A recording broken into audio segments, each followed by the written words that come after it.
Hey, Prime members! Are you tired of ads interfering with your favorite podcasts? Good news! With Amazon Music, you have access to the largest catalog of ad-free top podcasts included with your Prime membership. To start listening, download the Amazon Music app for free or go to amazon.com/ad-free podcasts. That's amazon.com/ad-free podcasts to catch up on the latest episodes without the ads.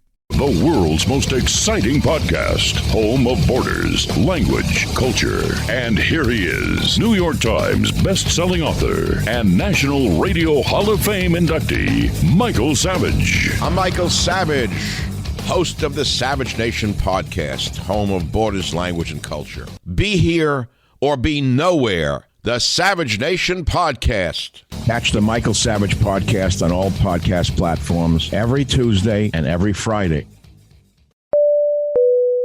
The following is a presentation of Voyescape Media. You can find all of our travel podcasts from around the world at voyescape.com.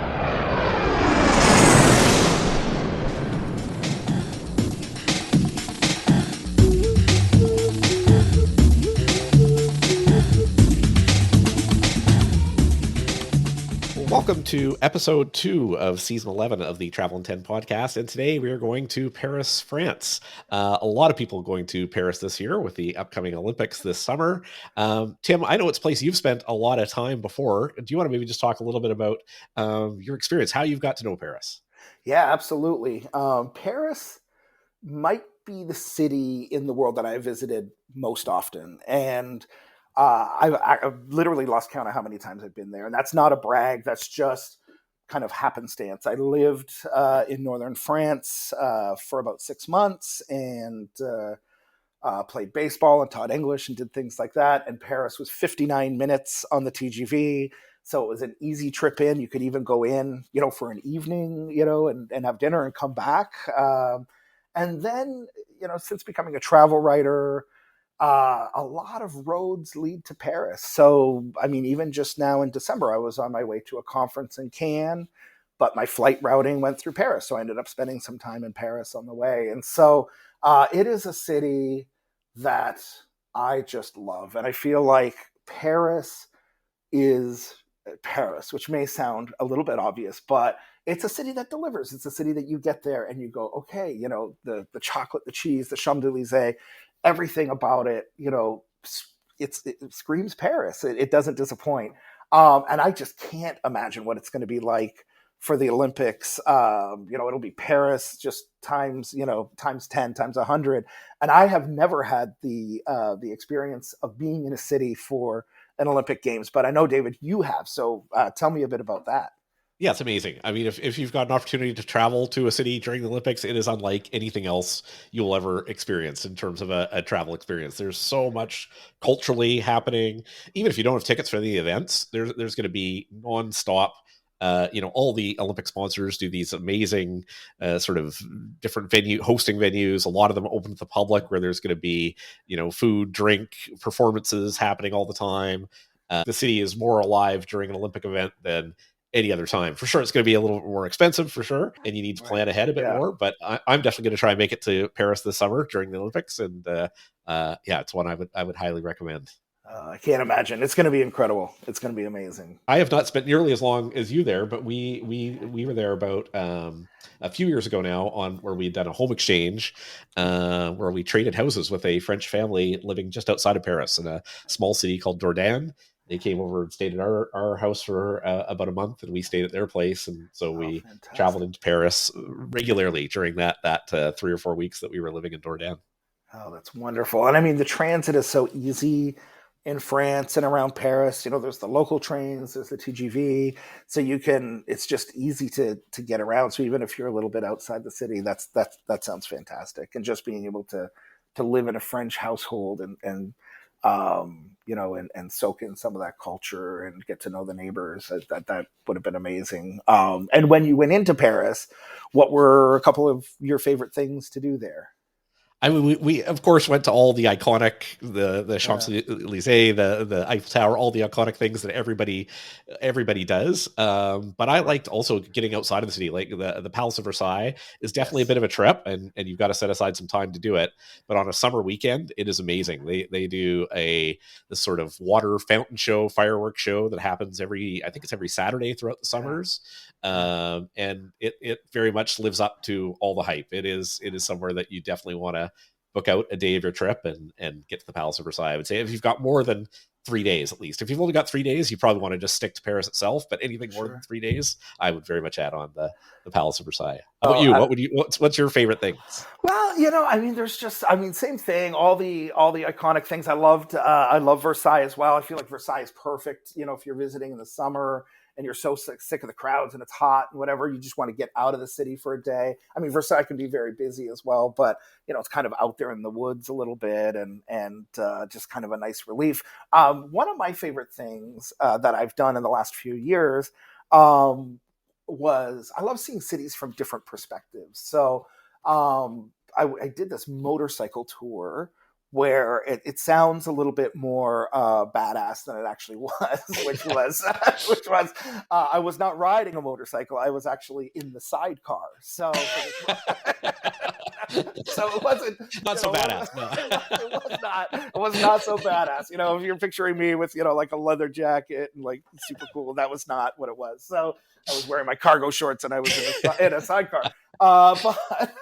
But did they give you the big goggles at least? I think I had the goggles. I'm gonna have to look back at my photos. When I picture myself with the goggles. I really do, and looking just as nerdy as possible, But it was awesome because they take you past. You go down, around Place de la Concorde, and you go down to the Champs-Élysées and past the Seine, and you are in the flow of traffic. You're not in a taxi cab. You're not in an Uber. You're out and you're in the open and you're seeing all these things, from this sidecar. So I love that. And then just a conversation with the guide, with the guy who was actually riding the motorcycle. He was a Parisian, who'd lived his whole life there and had all these amazing insights to share. So kind of a slightly offbeat thing to do. Maybe not something you do on your very first day or your first visit, but a great way to see the city, from a different perspective. Yeah. And did you already say or do you remember what the name of the company that you did? I'm trying. I should have had that for this, but I'll put it in the show notes. We'll put it in the show notes. Right? Yeah. Because I don't have it. I could look it up now, but anyway, we'll put it in the show notes for sure. I mean, in terms of seeing the city from another perspective, one of the things that we really enjoyed that was actually recommended by our host family out of Dordogne was the I hate doing like hop on, hop off buses, and I never do a hop on, hop off bus in a city. Yeah. But Paris has got the aquatic version of that, the bateau bus that goes around the Seine, and it really is a great way to see like all the major attractions in the city. You jump on and off these boats, super easy way and quite affordable way. Like they were saying, whenever they've got people visiting the city, even though it is a bit touristy, it's something they always do. And I thought it was a great way to get around the city. I love that. I've done that as well. And I feel like, old European cities that are ancient like Paris, they were built not for roads. They were built not for, kind of our modern conveyances. They were built for boats and ships. And so I always feel like you're seeing the city from its truest perspective, speaking of perspectives, when you're seeing it from the water, because that's what the city was built for. It was built for the water. So I love doing the bateau bus or the bateau mouche in Paris. That's an absolute must for me as well. For sure. Now, Paris, obviously a city known as a great foodie destination. Yes. So many places to choose from and so many great things to experience in terms of food there. But were there any standouts for you? Yeah, absolutely. And, we can talk about, how many Michelin stars there are in this city and all the upscale dining and for sure, French cuisine is renowned around the world. But I'm going to recommend a place that's a little bit weird, a little bit quirky, maybe not for everyone, but it's up in Montmartre, which is, the traditional artists neighborhood. It's been a bit gentrified since then, but and it's a place called Refuge des Fondus, and it's a fondue place where You can do a meat fondue. So they actually bring out a pot of boiling oil, and you can put meat. They bring raw meat and oil. You make your own steak, little chunks of steak, or you can do a cheese one or a chocolate one as well, more of a traditional bread and cheese. But it's a tiny little hole in the wall. It's 2 long tables. Everybody sits at 2 long tables. So if you're sitting on the bench side, you actually have to step on the table. And they have a whole method where you step on a chair, step on the table, and then step on the other side to be able to sit down. And like, if you have to go to the bathroom, too bad. It's like, wait till the end of the meal, because you've probably got 10 people on one side, 10 people on the other. But the food is good. The fondue is fantastic. You don't often see this kind of meat fondue. And the guys there, and I mean, I should point out the most obvious weird thing about it, which is that they serve wine in baby bottles. And I've been told like 10 different stories for why this is. Somebody once told me, I think that the French at the time when they founded the restaurant taxed wine by the glass. So if they served it in a different type of different type of conveyance, that it would be not be taxed or not as heavily, so they put it all in baby bottles. Like, I'm sure that's not the case anymore, but it's just one of those weird things where they're all coming out with trays just full of baby bottles. I've never seen that anywhere else. And so you get your package deal, your meat fondue and your baby bottle wine, and people sing songs, and you never leave without making a new friend. Like, it's really that kind of atmosphere where it's rollicking and it's raucous and everyone's sipping from the baby bottles, and it's great. So that's my recommendation. That's a very good recommendation.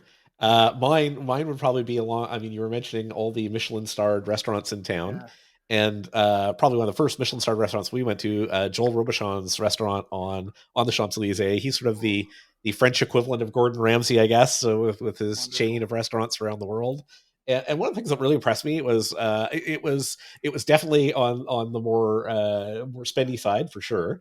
That they only had tasting menu, so you had to go with the tasting menu if you were going. And we were going with 2 young kids, so we were a bit hesitant to bring our children who are quite young at the restaurant, and we're worried how they would fit in there. And the staff was just like so welcoming. They had this believe it or not, a foosball table where it was all like crystal, and they were like, I was terrified that the kids were going to break it, but they were like encouraging the kids to come try out the crystal foosball table. They cordoned off a section of the restaurant for us. They wouldn't even let us pay for the kids' meal.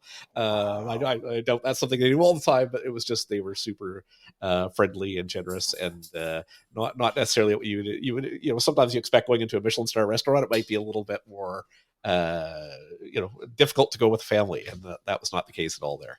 No, and sometimes it's the atmosphere makes the meal, right? When you feel comfortable and welcome, that's you're halfway there. So that sounds like an amazing experience. Yeah, and the meal was amazing. It was, of course, the top 2 or 3 meals we have ever eaten. It was phenomenal.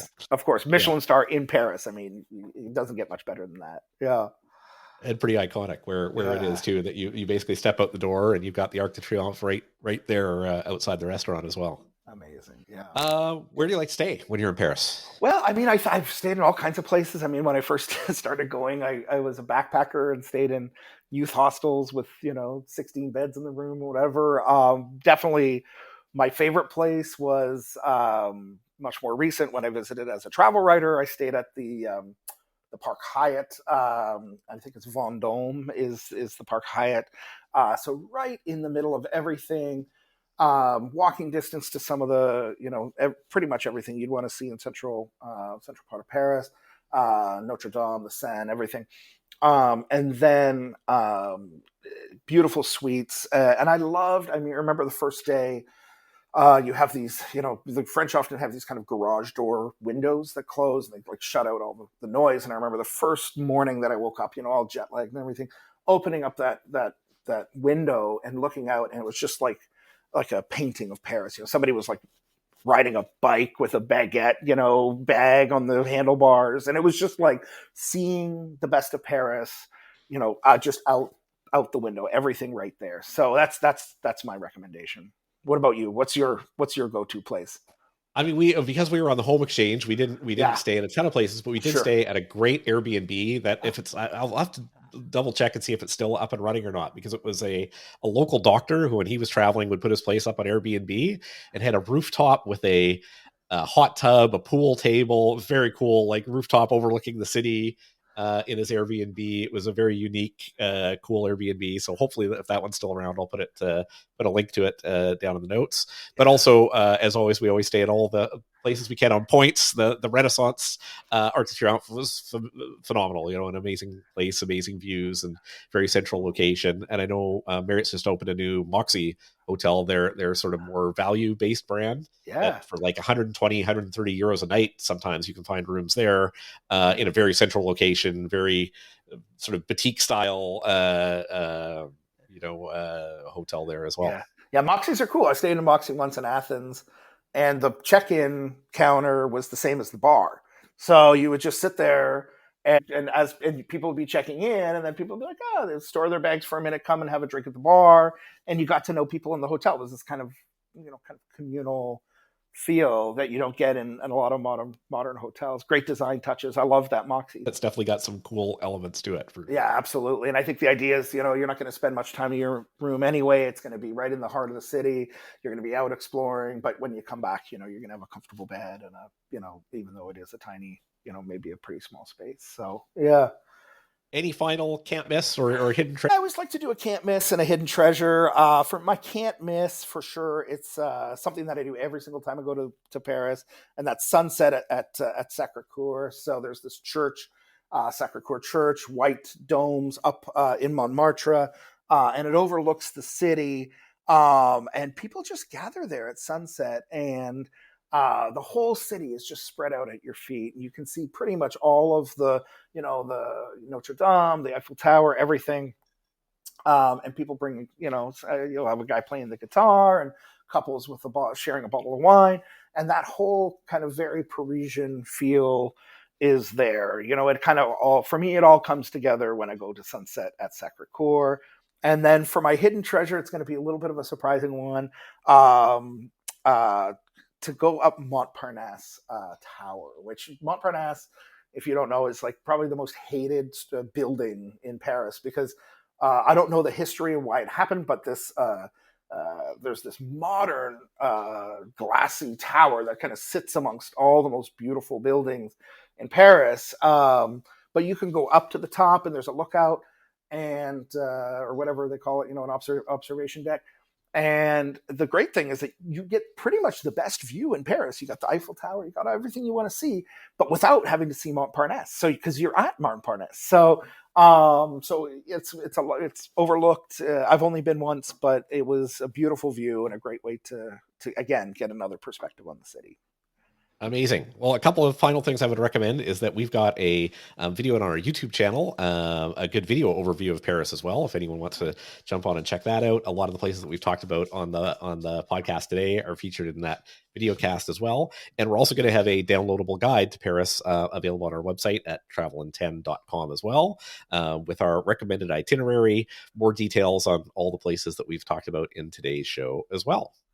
Next week we are going down to South America. Where are we headed next, Tim? We're going to Buenos Aires. We're going to Buenos Aires. Yeah, an amazing city. I mean, Argentina is just such a fascinating country. So can't wait to chat with you about that city. All right. We'll look forward to connecting next week. Thanks, Tim. Thanks so much, David. Bye. Bye. You've been listening to a podcast from the Voyescape Podcast Network. You can find all of our podcasts from around the world at voyescape.com.